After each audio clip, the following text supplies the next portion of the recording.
ममता बनर्जी को लेकर एक और बड़ी खबर आपके लिए आज ये है कि कोलकाता में उनके खिलाफ एक एफआईआर दर्ज कर ली गई है। उन पर विधानसभा चुनाव में चुनाव प्रचार के दौरान हिंदुओं के खिलाफ भड़काऊ भाषण देने का आरोप लगा है। उन पर आरोप है कि चुनाव प्रचार के दौरान उन्होंने ऐसा बयान दिया जो सांप्रदायिक तनाव पैदा कर सकता था। 20 मई को तुषार कांति दास नाम के एक शिकायतकर्ता ने कोलकाता के नेताजी नगर थाने में एक शिकायत दर्ज कराई, जिसे अब एफआईआर में बदल दिया गया है। शिकायत में यह आरोप लगाया कि ममता बनर्जी ने एक चुनावी सभा में सांप्रदायिक तनाव बढ़ाने वाला बयान दिया था और झूठे तथ्यों से दो समुदायों के बीच या समुदायों के बीच नफरत फैलाने की कोशिश की। पश्चिम बंगाल की पुलिस अब ममता बनर्जी के इस चुनावी भाषण की जांच करेगी। तो एफआईआर हो गई उनके खिलाफ। अब देखिए, दिल्ली में आज टीएमसी का दफ्तर भी बंद हो गया। दिल्ली में टीएमसी का यह दफ्तर 20 राजेंद्र प्रसाद रोड पर बागी गुट के सांसद पार्थ भौमिक के सरकारी बंगले से ऑपरेट होता था। दफ्तर बंद होने के बाद यहां लगे ममता बनर्जी और अभिषेक बनर्जी के सारे पोस्टर्स हटा दिए गए हैं।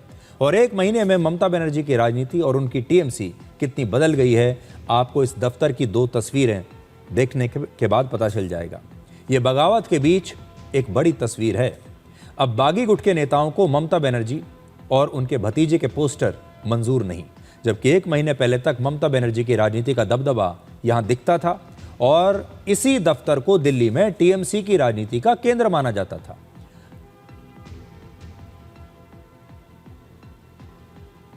आप देखिए,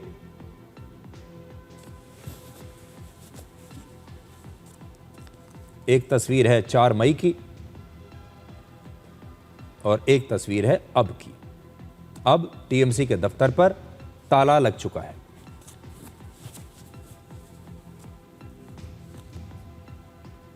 अब ममता बनर्जी ने अपने पार्टी कार्यालय को राज्यसभा सांसद नदीम उल हक के सरकारी बंगले में शिफ्ट कर दिया है। अब उनका जो नया बंगला होगा, उनका जो नया कार्यालय होगा, वो यहां होगा। एक और सांसद हैं उनके, अब उनको कहा गया है कि आप अपना घर हमें दे दीजिए और अब यहां टीएमसी का कार्यालय बनेगा दिल्ली में।